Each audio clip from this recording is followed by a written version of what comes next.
Mormon Stories Podcast is a production of the Open Stories Foundation. All donations to Mormon Stories are fully tax deductible and go directly towards keeping the podcast alive and towards building a community of support for Mormons like you. Come, come, ye saints, no toil nor labor fear, but with joy wend your way.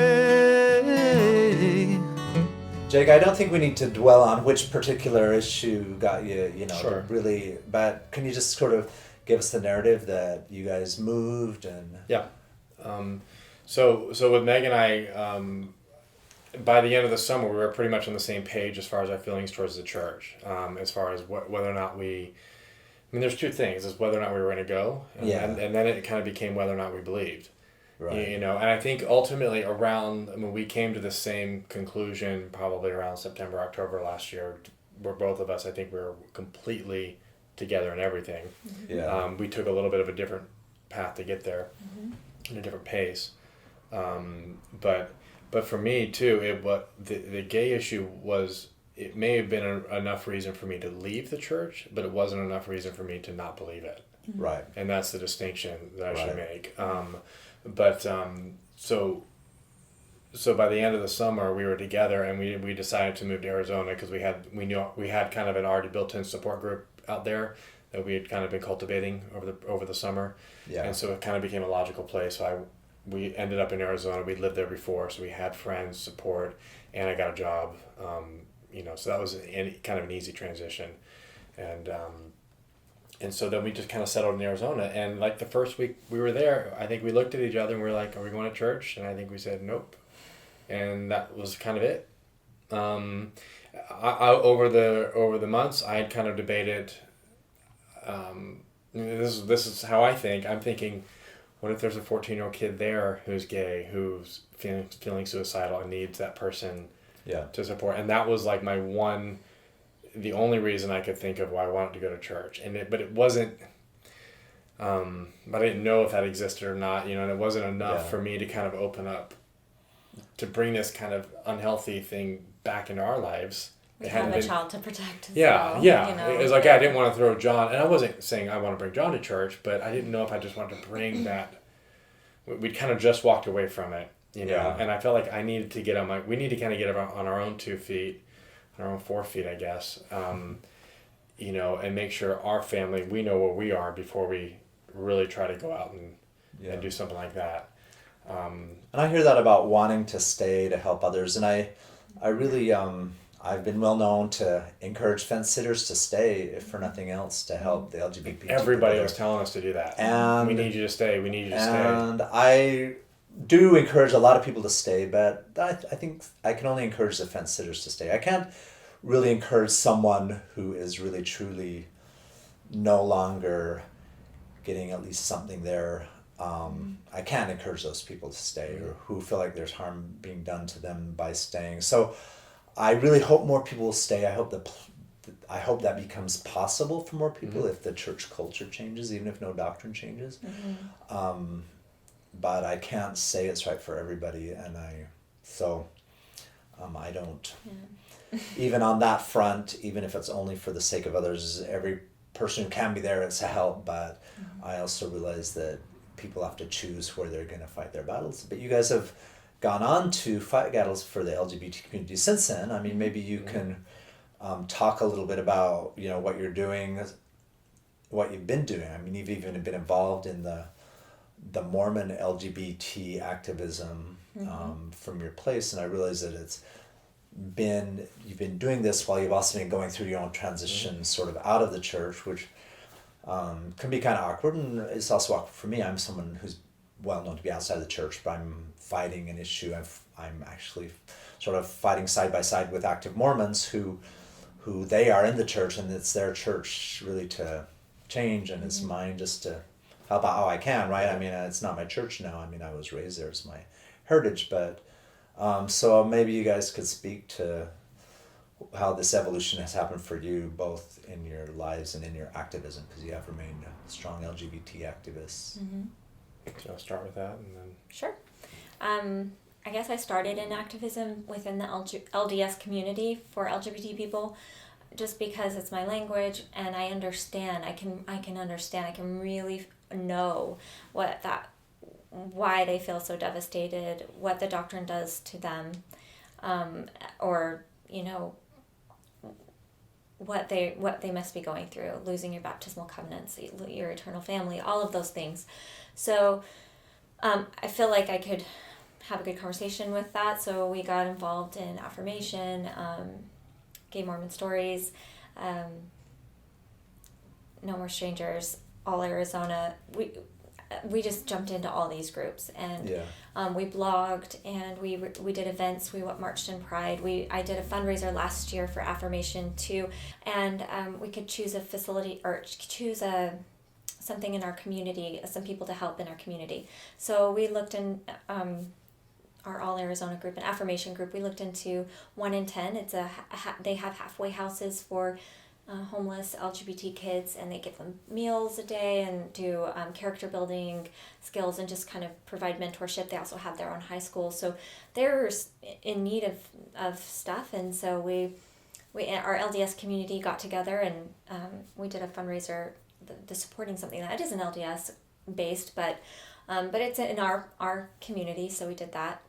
This year, again with affirmation, we're going to be doing a fundraiser for another facility for halfway houses for gay boys, called Mulligan's Manor.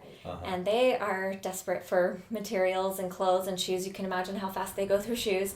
So we provide bedding, shoes, clothing, socks, just the basics. And the most wanted items are socks. That's the thing.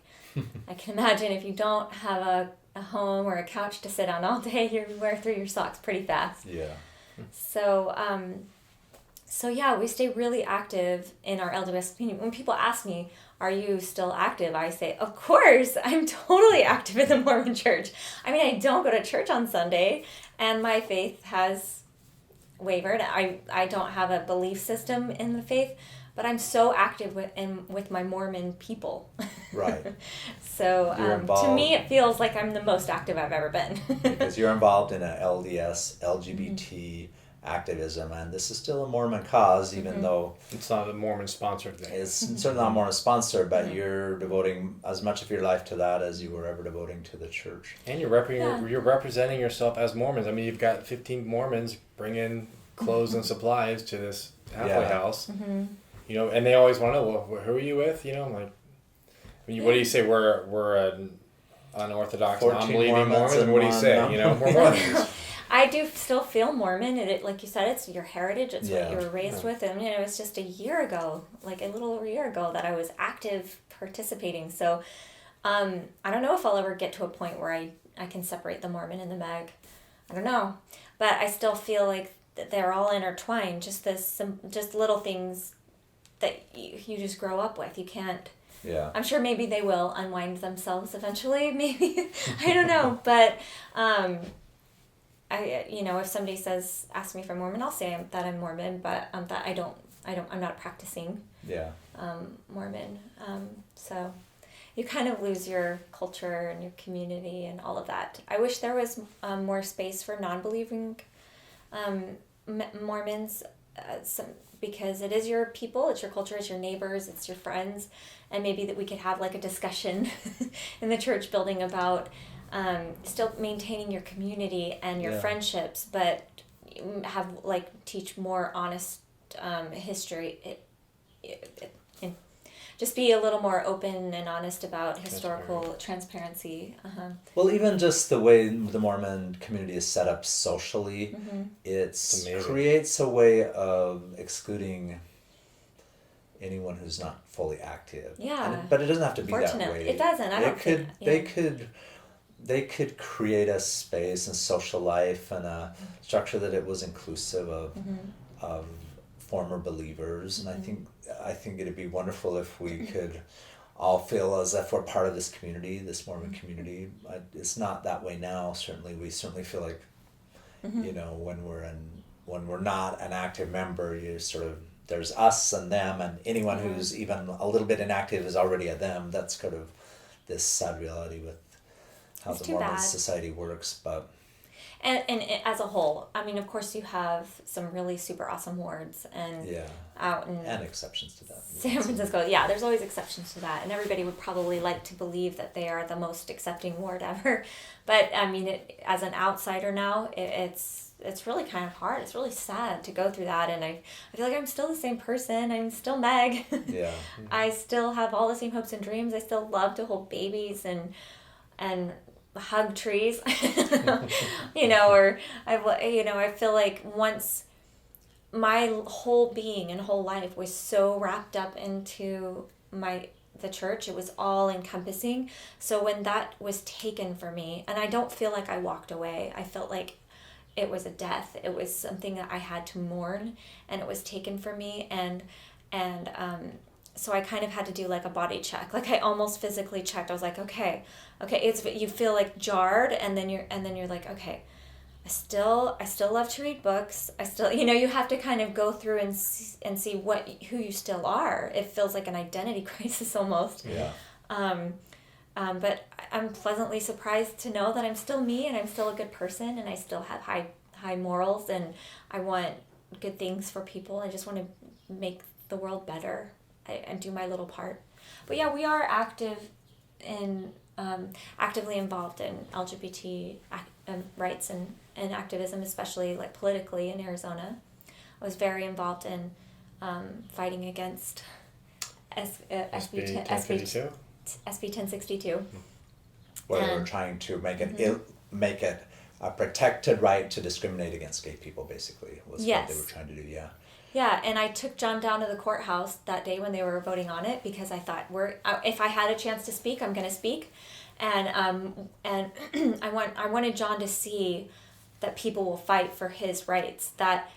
Because, I mean, essentially what it was saying is you could put a sign in your door saying it's against my religious beliefs to serve gay people. So no gays allowed was just a vision in my head. And I just thought, you're going to see that it's 2014 and this law is not going to pass. And you're going to see that, and we're going to focus on the positive things in this world, and that people were evolving and we're changing. So I was expecting to have this very positive experience down at the courthouse, and it passed. And I was shocked.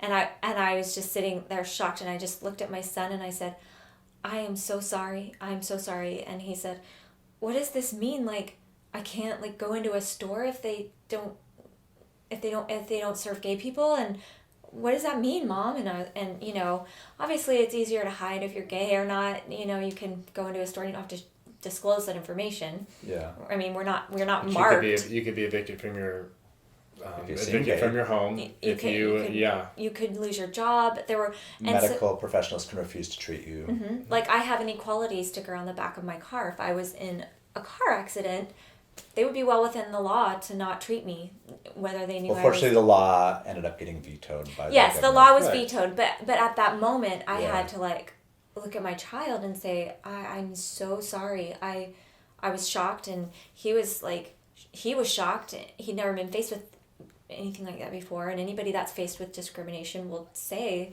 it doesn't feel good, and I can't speak to that, but it was terrible. Sort of a jolt to him and a rude awakening to what the discrimination a lot of gays are facing. It was really the first time that he really saw what we'd kind of been protecting him from for the longest time. Yeah. Feel bad about it was from the LDS Church initially, but now now it was like political. I'm from the state that we had chosen to move to, and but the representative that wrote it was LDS, so I don't know if his Mormon background lent itself to writing that bill. Yeah. I don't know, and But was he also the same one who changed his mind? He actually, because I know there was one LDS sponsor of the bill who did change his mind after actually having conversations. Yeah. And there's several of them changed their minds. I don't know who was LDS. Yeah. Two were LDS and one was not. I mean, I kind of want to at least point out but that it there wasn't was... the person that wrote it. The person that wrote the bill never changed his mind, and I think he still stands behind it. Okay. But the three that wished they had voted differently, they couldn't change their vote, but they did come out saying, I wish I'd voted differently. Yeah, okay. So we did. We marched. Which is great. I mean, that's hope for... That's all we can ask for. And we were interviewed on NBC Al Jazeera America, and Al Jazeera. Yeah, Yeah. Al Jazeera. Who else do I know who was interviewed by Al Jazeera? I know. So yeah, we're very open. We're very vocal. We feel like we aren't doing that to hurt the church or hurt anybody. We just want to help. No, I saw your people. interview, and you really only talked about your desire to protect your gay son, and any other gay person. Yeah. I mean, not that like gay people need my protection, and I don't feel. Well, gay people need parents who are fighting for their protection, so they do need your protection. But I know one boy that's 14 years old Yeah. that I would do anything for. There isn't anything that we wouldn't do for our son. Yeah. Well, let's move on a little bit. Jake, I know that we've all been a little bit jolted by the excommunications that have been going on, and I'm just going to point out that that's pretty unnerving for the LDS people who are trying to advocate for gay people and other Mormon parents who are still members.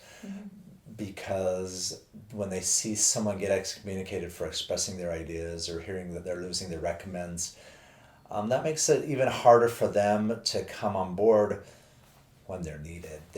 We need the parents to be advocating for their kids. We need the allies. And all of a sudden there's something arisen that makes that scary, which is that someone who is doing that, we don't know all of why they're getting excommunicated, but it sure seems to have a lot to do with their advocating for changes. We know Kate Kelly, obviously that wasn't specifically about gays, but people are wondering if John DeLynne's, he hasn't been excommunicated, but there's some concern that he might. And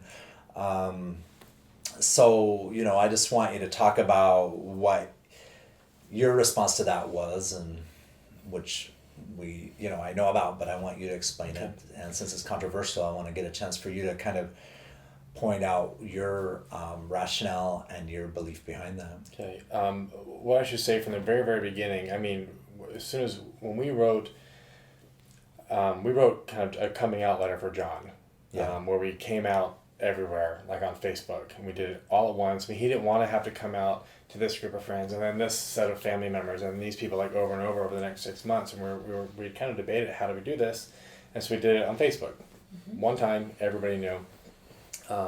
Since that day, especially early on, Meg was like this too. Meg suddenly was put in this world of this mom that all these gay kids and gay adults could suddenly reach out to and connect with. And I think she represented a mom to all these people that didn't feel like their mom was supportive, and so Meg was always like messaging people, and at the beginning I was kind of apprehensive to jump in and get involved, and it took me a little bit longer because I just wasn't sure what I wanted to do and how I wanted to get involved. I wanted to help, but and so more in the last 4 to 5 months for me, I've had so many people, just because I should go back and say I blog pretty much continuously, and every time I write something, I get a lot of feedback, good and bad, and a lot of it is through private messages through Facebook or whatnot. And over the last couple of months, I've really started to hear people's like stories and their pain, and their like we were talking about earlier of these self-loathing, shaming, suicidal thoughts, and drug use and all kinds of stuff. That is one thing they've all had in common. It's all been generated from how they felt that they've been treated either by their church, or their family or their friends, but all behind the kind of behind the church. I mean, the church is like the belief system behind the church, and what the church as a culture is kind of seems to be pushing. It all stems from that, and so it's just to continue to watch this and see these people suffer for something that I no longer believe, and which makes me feel like is no longer necessary. Right. I just want to say, well, just don't believe it. You can move on and be accepted. But I also know that the church is good for a lot of people, and I wouldn't like push somebody away from it. If it's good for you, but if it's not good for you, I'm like, you can move on, without it, and you can be happy. And so I'm really careful. That's a very careful. Well, sometimes balance. I wish the church would just say that to the gay people. Say, you're not welcome here, but go have a nice life somewhere else. Yeah. Sure. At least just if you're gonna kick us out nicely and with the hope for the future. But leave your guilt and shame and go go and have a nice life and find a good moral system for yourself. Sure. And it is. It's super complicated because it's inconsistent with the doctrines and the messages that they're trying to teach. They're trying to be all encompassing and welcoming, but it's oil and water. They're not. Yeah, it just doesn't work. Yeah. And so I've seen this a lot, and especially John Dehlin for the last 6-7 months to me has represented. I didn't know a lot about him. Obviously does the Mormon Stories podcast and stuff, but he has always represented one of the maybe most well-known LDS LGBT activists. I mean, that's who he's been for me. And I go on and I see his status and see like the TEDx talk that he did and everything I thought was phenomenal, and I've shared that a million times and love it. But for me, that's what he represents. And so when I was learned about the threat of his excommunication, that hit home to me, because my thought on that was, if you're going to excommunicate our most outspoken, strongest, most influential LGBT activists within the church, the ripple effect that's going to trickle down from all these people that I've been like messaging, I mean, it's like putting a muzzle on talking about, all things gay and all things like, positive LGBT and how to build a support, within the church. It's like muzzling it. It makes people want to go back into their shell, back into the closet, and I'm looking at 14, 15-year-olds that may see that or read about this and be like, it's not safe to come out. It's not safe to be gay and to be Mormon, and I've, and like I said, everything stems from one-on-one conversations that I've had with, hundreds of people, and like just read through everybody else's pain and what they're going through, and it all stems from the church. And now where I'm at now, being comfortable in my belief system, where I'm at with the church, which is out of the church. Yeah. I see the church as the problem, and I see the church as really wonderful for a lot of people. And I have family members that are in the church, and I would never want them to leave or ask them to leave or try to convince them to leave. Because I see that it's good for them, but for the people that it's not good for, which there's a lot, it's such a frustrating thing, because I'm seeing the results of this pain that they're causing. And so a friend of mine in Arizona and I, Micah Nicolaisen, he started with these pending excommunications of Kate Kelly and John Dehlin. He kind of organized a mass resignation from the church, and to kind of put it on Facebook, and had a lot of interest, like kind of right away. He was trying to say, hey, this isn't right, and I was just kind of watching him, and watching him create it. And I think we should just clarify that I don't know exactly what Micah's philosophy is, but I think a lot of people are resigning because this is saying, well, if there's not room for Kate and John in the church, there's really not room for me. I'm trying to stay, but this is just showing me that there's not. And this is what I can do, but maybe they want to do it in a way that will at least bring some attention. Because I don't think anyone would want to bring attention to their leaving the church unless they were hoping the church would change for without the better. A purpose. Yeah. I mean, it's not like you're motivated to stick it to the church. I mean... No. And so... No, well, I can speak to Mike. I mean, I can't speak for Mike entirely, but I know something that he definitely... I mean, he's... Like a lot of us who have left the church or are non-believing feel somewhat... we feel... I mean, it's hurtful. We feel a little bit betrayed, because we feel like we weren't quite given... We were given this kind of fairy tale vision of what the church was, and kind of realized that, okay, it's not exactly that. And we feel a little betrayed. And some people are very angry, and there's all different kinds of stages. And I think Micah went through a part where he was angry at the church, and then seeing other people kind of get kicked out of this church, especially when someone like Kate, who is a total believer and she wants to stay. Right. It's frustrating. It's like, okay, I feel betrayed, and that stinks for me, but I can kind of walk away. But for a believer, and they're getting, I mean, I just can't imagine. And these gay people who get excommunicated, yes, they want to stay desperately. Yes, and Mike is not getting pushed out. Mike is pro-LGBT, but he's not an LGBT activist. Yeah. And so when he started this resignation, this was kind of his motivation, was just to bring awareness to the situation of what was going on with the excommunications and how they felt like they were just like muzzles on people who may not fit into the cookie cutter mold. And so I looked at this and I was reading it, and my thought was, what does that do? I mean, if you get 500, 1,000, even if you got 100,000 people to quietly resign from the church, even loudly resign, you can't really loudly resign. You can just, because all you do is quietly resign. I mean, that's kind of the definition of it. Yeah. And to me, I'm like, well, the church just got rid of a couple thousand people that were probably the troublemakers anyway.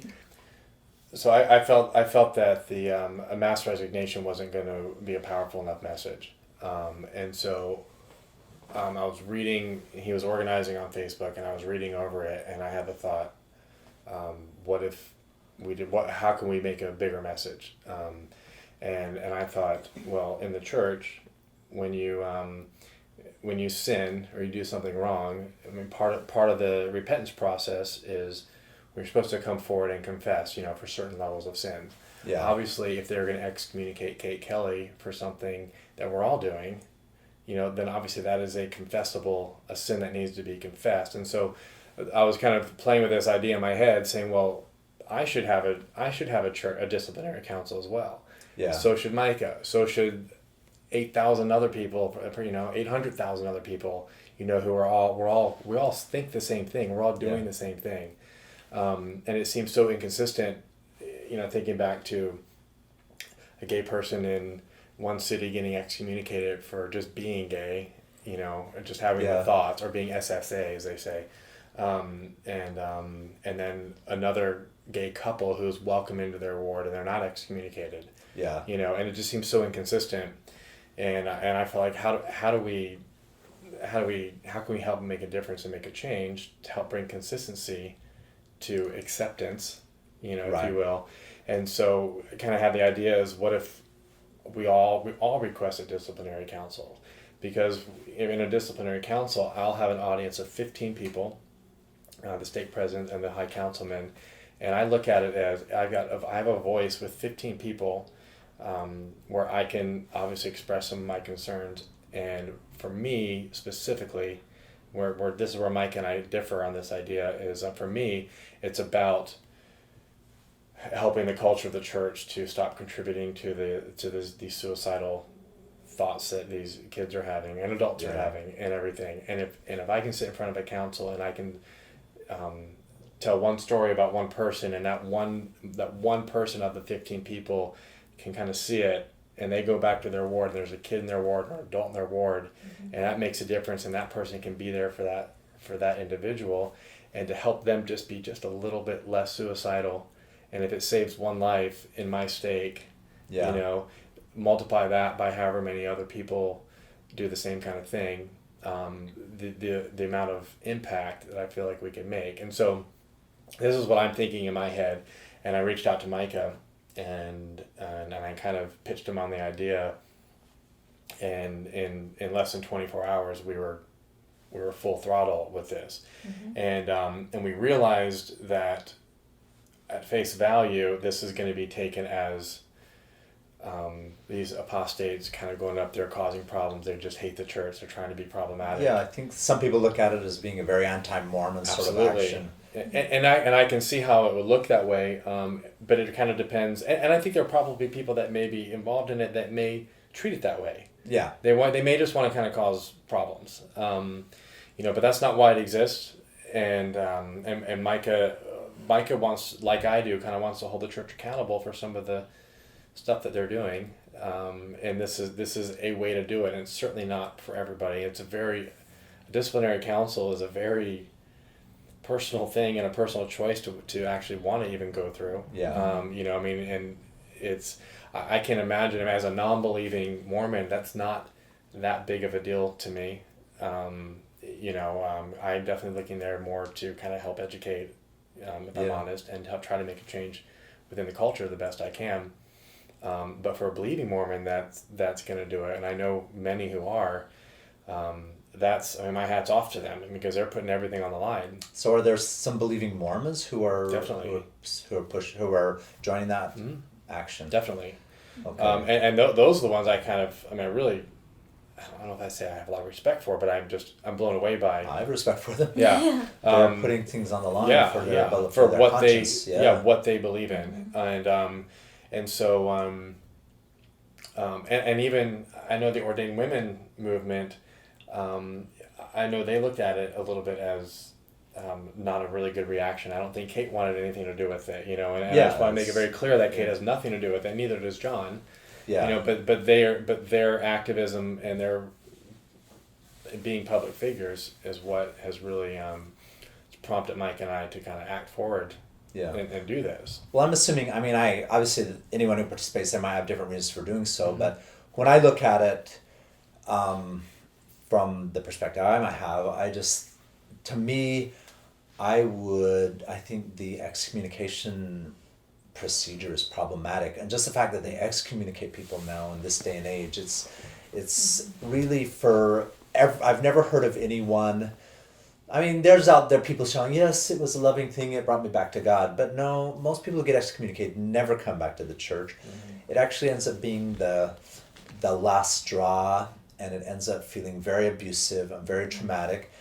And when it's a gay person being excommunicated, there's really not a way back for them.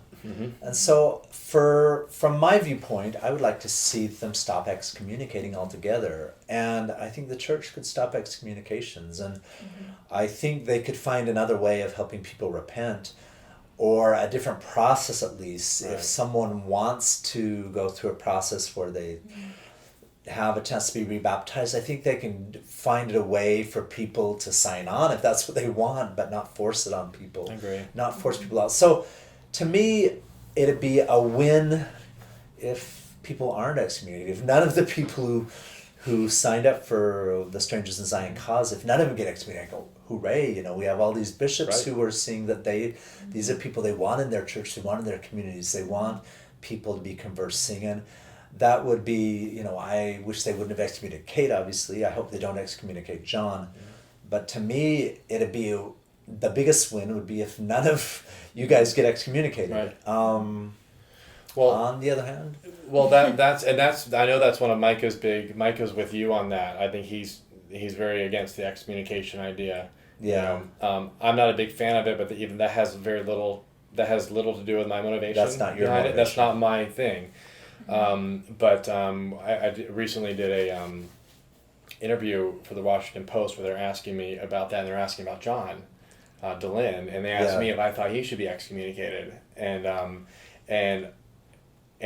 not an attorney, but if I were to look at a legal document, it seems like okay, this, but I completely disagree with the concept behind the excommunication. Yeah, John DeLynn has helped so many people. In their faith crisis transitions, he's helped people stay in the church, help people kind of comfortably get out of the church, and so much in the LGBT community. I would hate to see him be excommunicated over something where he's being a support to so many people. Right. And I don't think he should be.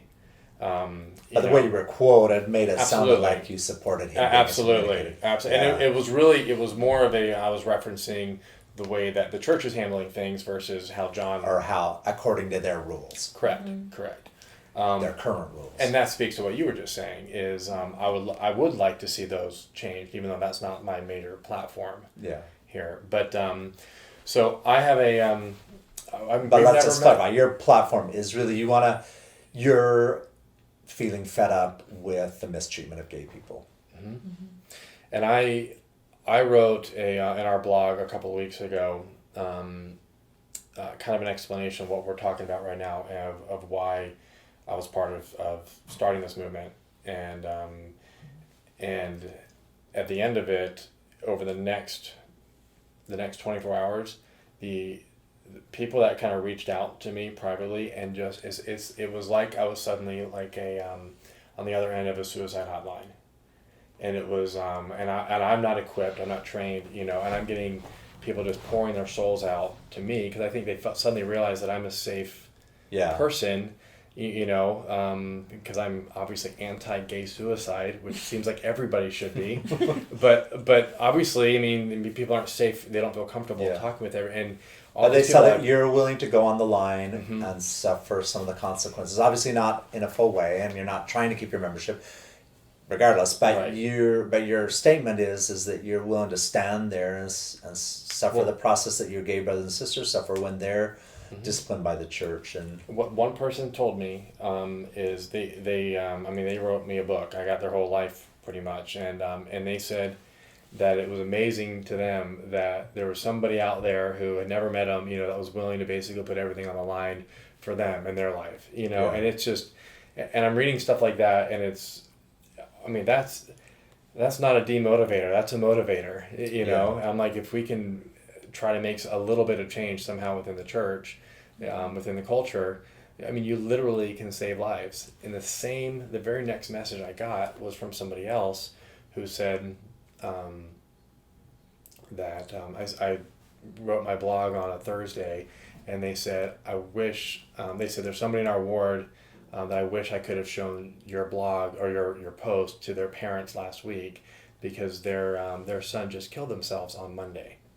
And I don't know if this would have made a difference or not, but it all matters. And I'm reading this, and then I go on to our Strangers in Zion page, and people are like ripping me personally down for wanting to attack the church, and I'm like, you don't get it, and that's fine that you don't get it.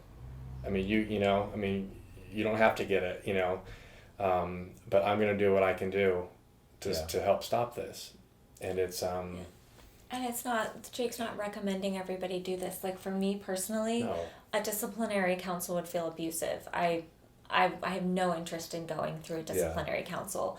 And I support Jake in his efforts, of course, and he supports me. And I feel like I should kind of do that just to go through. And plus, maybe it would give me even more empathy to the plight of our LGBT brothers and sisters, and to say, like, I've been excommunicated too. It feels awful. It's not a good feeling. But I don't know. I just can't. I don't think that they would wish that I had a disciplinary council. To feel what they feel, and no one deserves to be abused or to feel abused. No, and the hope is my hope is I go into it. Well, one, I really hope to have one. And my hope is that you go in there and I can have a conversation with 15 men in our stake that I've never met because we haven't gone to church. And realize, wow, this stake's amazing. This is awesome. And possibly get involved at some level in helping, the gay community within that stake feel accepted. I mean, that is the ultimate outcome that you want, And I think both you and I know a lot of gay people who want to be in the church, and neither you nor I want to take the church away from them. What you and I both want is the church to be a place where they can grow, where they can be safe and grow and find love and have a nice life. And so to me, I understand that people are going to be frightened by this kind of action, but I don't hear you saying that you want to destroy the church. I hear you saying you want the church to do something that will make it a better church. And certainly for some people you love dearly, which is these Mormon gays that you know personally who want to be part of this church. Right, exactly. You're not telling them to run away from, we kind of were saying you gotta... I mean, if I can be blunt, I'm not out here to destroy the church. I'm out here to stop the church from destroying gay people. I mean, or the lives of them. I'm sorry, and that's what it feels like. And and that's your observation on a lot of conversations you've had. Oh, absolutely. And so, even if it destroyed one person's life, every soul is important. It's it doesn't have to be. It happens to be hundreds. But even if it were one, it should be enough to at least stop and think about this and think. And suicide is the dramatic end, but I mean, like you were saying earlier, being thrown out of your house, that needs to stop. Having so many of these kids, and again, I say kids, but I mean adults, turn to drugs and turn to all kinds of things to cope. And let's remind people why they turn to drugs. They turn to drugs because they've been rejected and thrown out of the church. Mm-hmm. They're left without a moral foundation mm-hmm. based on their reality, mm-hmm. and they're left floundering, and they're left with no self-esteem, and they mm-hmm. turn to dangerous behaviors because mm-hmm. they don't have a self-esteem, they don't have a spiritual home. Mm-hmm. And so the drug abuse, it's hard for some people to see, well, why does the church cause drug abuse? Well, it causes drug abuse by kicking them out mm-hmm. and leaving them floundering. And mm-hmm. And even if the church doesn't, if the parents do, it's the whole culture that contributes to it. One thing I wanted to, just discuss a little though is that I think that, I'm thinking about the parents. I'm nervous about the parents who might see John Dillon get excommunicated and think, well, that's only because he supported gays. And I think it's a more complicated story than that. I think that it is. That John they're not, if some people aren't happy, they also has talked about other issues on his podcast, not just the gay issue. Mm-hmm. So it's impossible to say if John is getting excommunicated for supporting gay issues. Mm-hmm. But I think I'm nervous that a lot of parents might be seeing that that's why he's getting mm-hmm. excommunicated. So I'm worried about my parents who are hearing of people losing their recommends because they're supporting their gay child. I'm worried about the parents who are nervous about being there, because the life of their child might depend on them mm-hmm. being supportive. Yeah. And if they're feeling like by being supportive, they're putting their membership at risk or their mm-hmm. temple recommends at risk. So I'm already nervous about that. And so I guess mm-hmm. if I have a concern, or if I've heard some other parents' concerns about this, it's that they see this as one more polarizing thing, that with the church, they don't react well to protests and criticism, as Kate Kelly shows.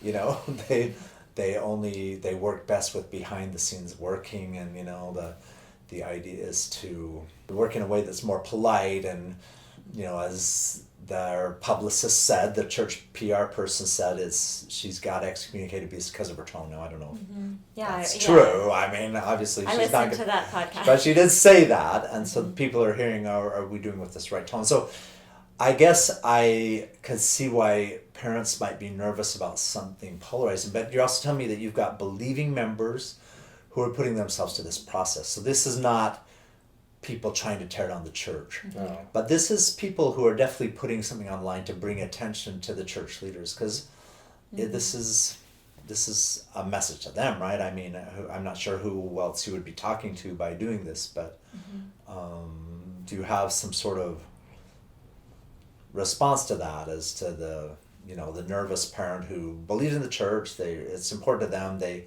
mm-hmm. don't want to get excommunicated, they do want to support their gay child. On how to support your gay. I think that's kind of what we're talking about. I mean, that's the purpose of.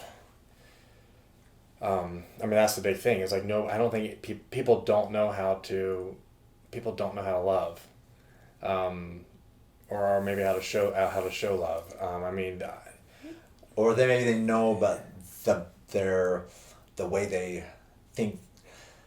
Maybe they think the church is telling them they can't love as they naturally want to, or as a parent would, what seems right to them. Right. Well, I think people have a very hard time with the term, hate the sin, love the sinner. Yeah. That term is it's confusing, because I think they think that, I think the way that people hate the sin is kind of accidentally not loving loving the sinner. What happens so many times is that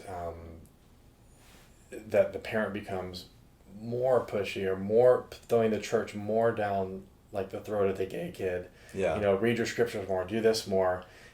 All that kid wants is for their mom just to come and just put their arms around him and say, I love you. Yeah. That's all they want. And I think parents are worried that if their kid is like, I'm gay, and the mom comes and puts her arms around and says, I love you, the mom is worried that the kid is going to think that they're okay with them being gay. Yeah. Or I'm sorry, that's not fair to say, but that the mom would endorse their if they decide to live a quote gay lifestyle, that the parent would be okay with that, but all by saying I love you, they're just saying I love you, and that's all these kids want to hear, and I say kids all the time, and because there's a lot of people who are a lot older than me that I talk to all the time who talk about their relationship with their father and how they didn't have that, and they wish that they had a more relationship that like John and I have, and it's weird because these are older men to me, but they never had that, and so it's a weird dynamic to talk to so many different people who just have never really felt loved like from their parents. Yeah.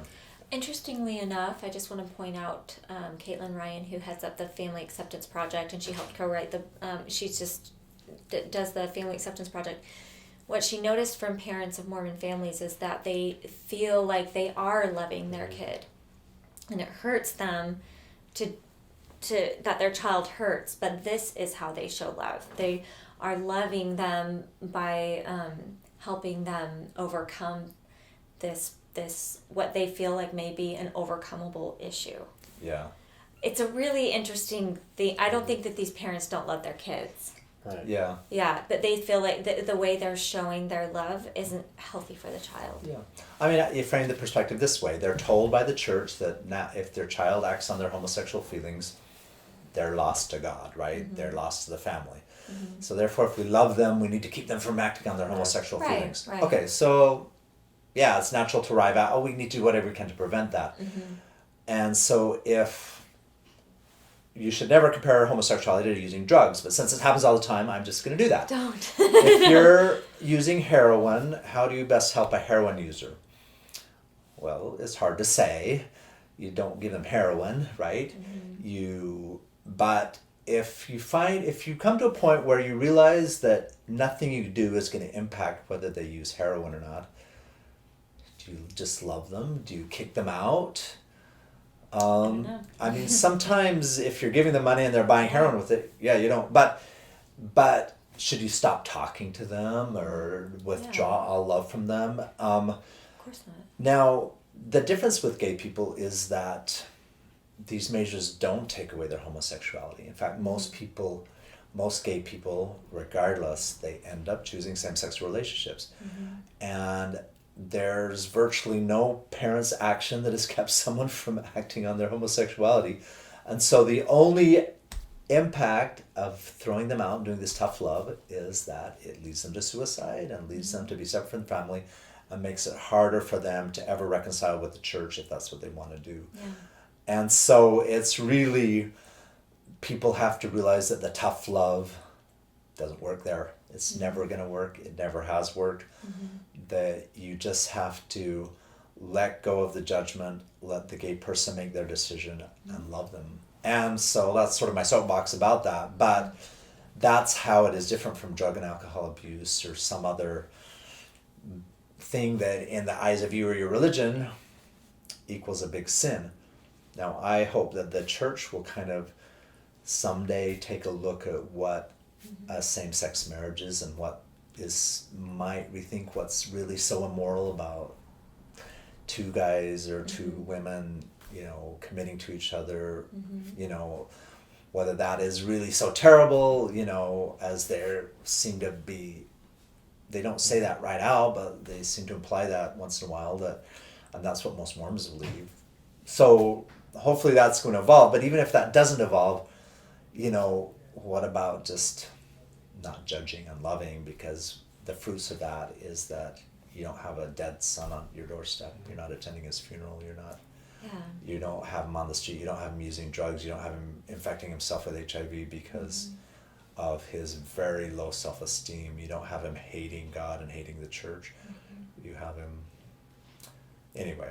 If you could have some guidelines and just somebody to help you through life, no matter what your life choices are, no matter what you do in life, everybody can benefit from love, guidance, nurturing, safety, stability, all of these things. It's interesting to me that you throw a kid out and then you're shocked that he manages to stumble into drugs and promiscuity and sexually transmitted diseases or, whatever. It's it's incredible. There's still developing youth that need our guidance and our love and our acceptance, and I just feel like we should put humans first. I just really stand by that. What do you feel like the church, Jake, what do you feel like the church should change without changing their doctrine? I mean, assuming that they're not going to change doctrine, what can they change? The biggest thing for me is I think you could include very gay specific topics to either address in general conference, in manuals, to target gay people in a way to that would have them feel loved and feel accepted.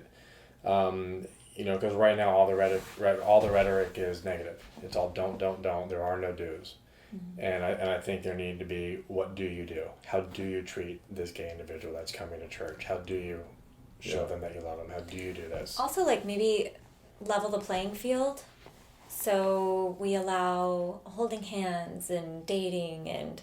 You're pretty. There's a lot of boundaries in when you're a teenager and you're dating, but maybe have the same standards for a gay person as there is for a straight person. Celibacy before marriage, and no heavy petting or whatever. All of the guidelines that the straight people, so that these kids aren't something wrong or completely unnatural and against God. So it's just, let's level the playing field. And I mean, I don't know if that's the problem, yeah. And then, but then what do you do without changing? That's complicated without the doctrine. It is complicated. I wish that there could be discussion about because then you're that. like, go, but That's one right step. That's one step ahead. Right. Sorry, I'm 20 steps ahead. That one needs a doctrinal change. Well, I mean, it doesn't. They don't need a doctrinal change to tell the gay people, okay, we aren't going to bless your marriage as a temple marriage, but we'd rather see you being monogamous. I don't think it requires a doctrinal change to teach our gay youth that monogamy might be a better path to God for them within Mormonism than promiscuity.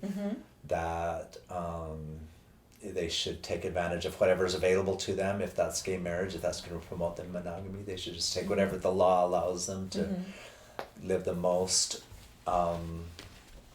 non-promiscuous life possible. It doesn't seem like that should require gay change. They don't, even if they don't put it on equal footing with heterosexual marriage, which, I'm not saying I agree with that, but I'm saying it would certainly be easier for you to raise your children if you could say to them, okay, I want you to be monogamous and then once you're of the right age, I want you to, if you're a Mormon parent saying, I want you to be true to one person, and even though you'll never get married in the temple, at least we'll know you're living a safe and healthy lifestyle. And I mean, you asked this question, and there's somebody that I know very, very well. I don't know if they want me to say who they are or not. So that's a very believing Mormon, and I asked this person that same question. I said, what's your solution? I said, if you were the 12 or you were the prophet, and I said, well, if you were God, if you were our Heavenly Father, what would you do? If you could rewrite anything, how would you fix the gay problem, the gay issue, as far as how it fits into the eternal plan, within Mormon doctrine? And he goes, oh, it's simple.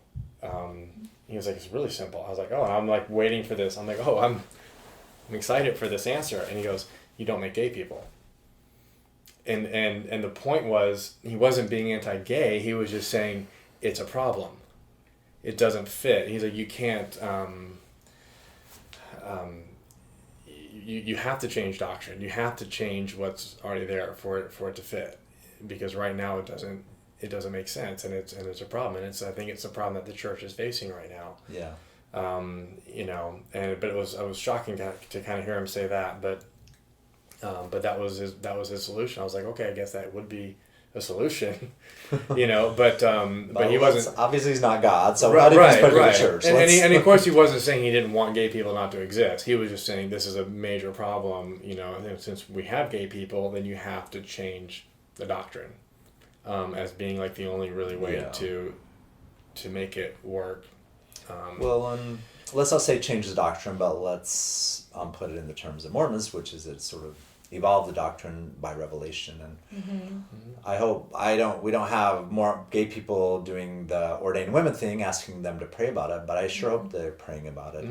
But I do want to, focus a little bit on the here and now of the things that people can do, and within this doctrinal structure, and you've talked about that they can show love, the wards can show love, that they can allow participation of their gay people who want to. I mean, the gay people who are going are willing to be there without equality. There are gay people attending, and they are totally accepting that they aren't going to have temple marriage for their gay marriages.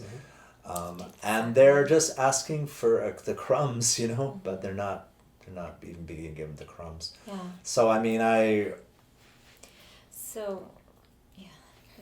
Yeah, I don't know. It comes back to me that with our gay youth, especially with what my stake president said about church dances at the very beginning of what we're teaching our gay kids, whether they're out or not, because they're there, and what we're teaching them by having these policies in place. The shaming starts young, and I think there's got to be a way to safely navigate that. I would love if my stake president had called me up proactively and said, "Hey, your son's going to be 14 in 2 months. I understand he's gay. What do you want from me to help me? These are our policies at the dances. What can I do to help that be better?" Yeah. If he'd made that proactive call, I don't know what I could have said, because I know he's not going to let him dance with other boys,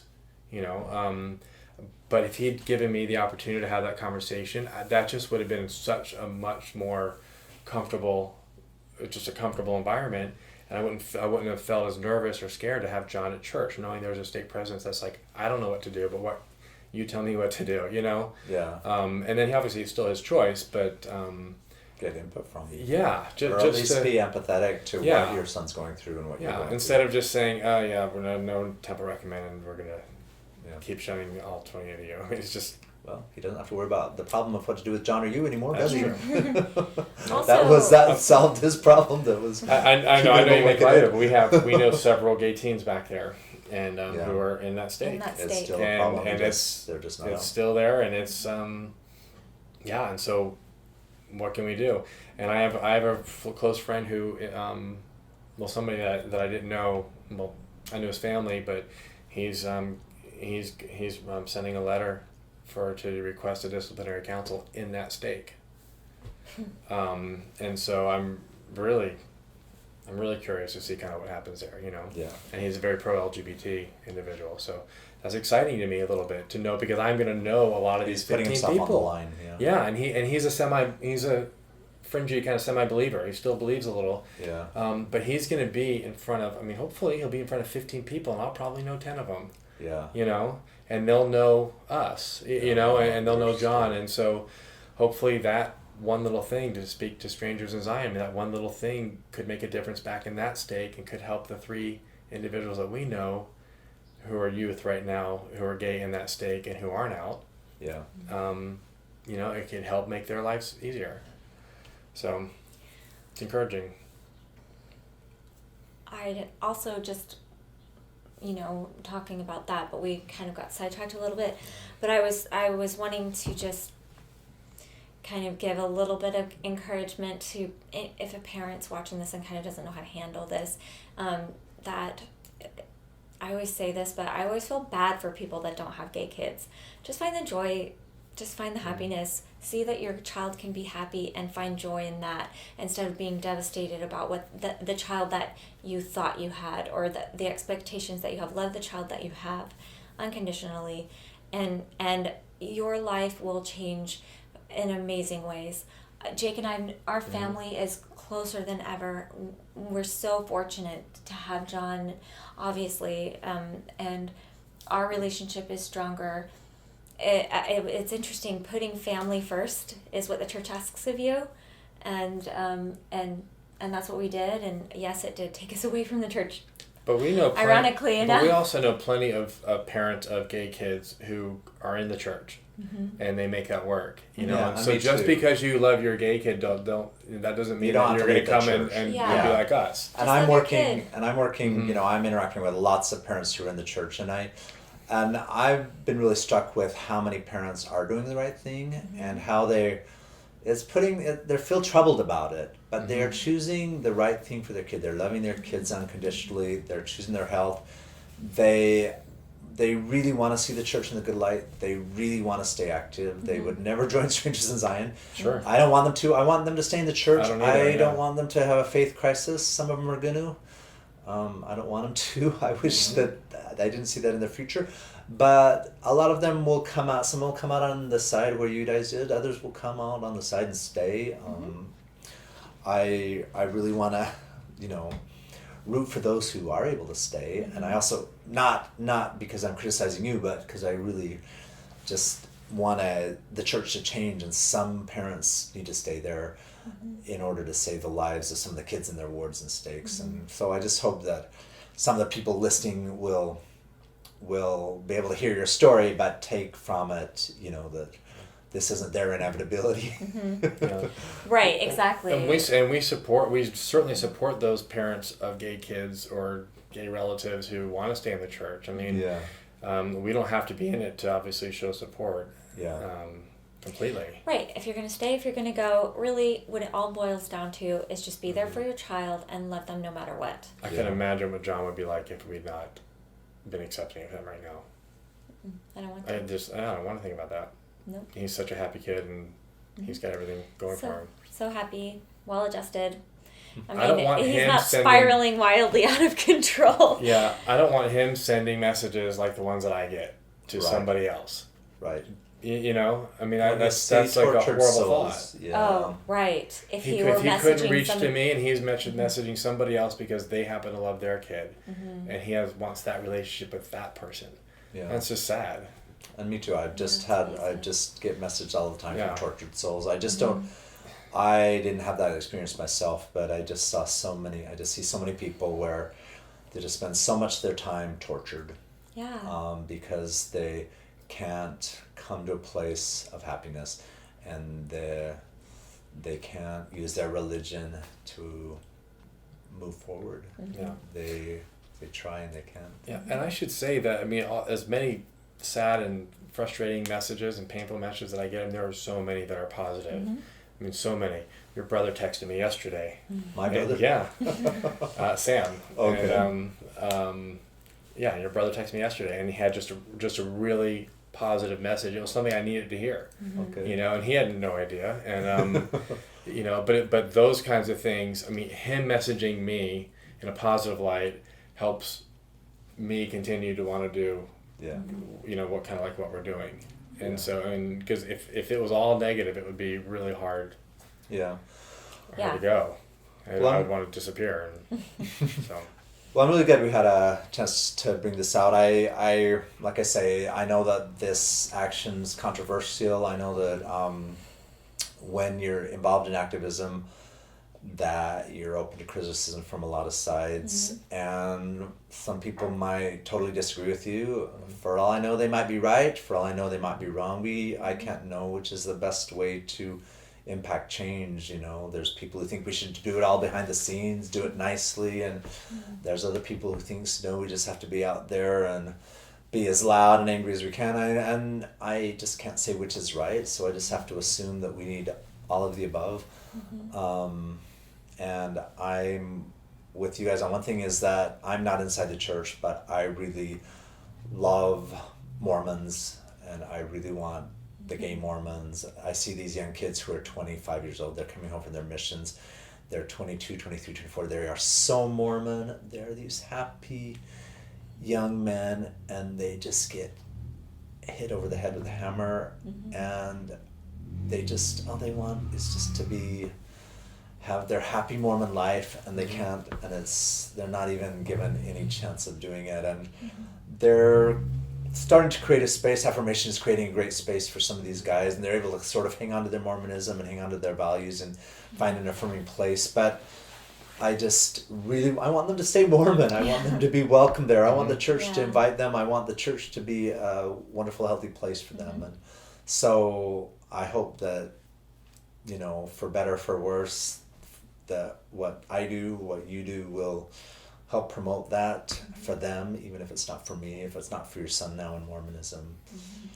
Yeah, we want what President Uchtdorf says. We want there to be a place for people. We want people to be able to come back. Yeah. I mean, if that's what they want to do. Yeah. So I don't want to. So if your action, if isn't to tear down the church, it's to build up the gay people in the church or help the church, and you're seeing that the change. Really, I'm fighting, the way I advocate is from the bottom. I'm just trying to work with members under the sort of circumstances we have. This kind of action is trying to communicate a message more to the top. This is not something I would have, a month and a half ago, not something I ever thought I'd kind of be part of, but it's just been this snowball of something's got to be done bigger than what's being done, in my opinion. And it's something that I feel like I can do, because I feel like I have to do something. Yeah. Well, let's watch how things unfold. I really appreciate you giving the time and to this interview and the other ones, and I hope that we can communicate something that makes sense to people, or at least gives them understanding of where you're at if they don't agree with you. Or thank you for giving us that opportunity. Again. Thank you for joining us today on Mormon Stories Podcast. To discuss this podcast with others, please check us out at mormonstories.org. To join one of our 80+ support communities across the globe, click on the Support Communities tab at mormonstories.org. To keep this podcast alive, please consider a tax-deductible donation today by becoming a monthly subscriber at mormonstories.org. A big thanks to the Saber Rattlers for providing the music for today's episode.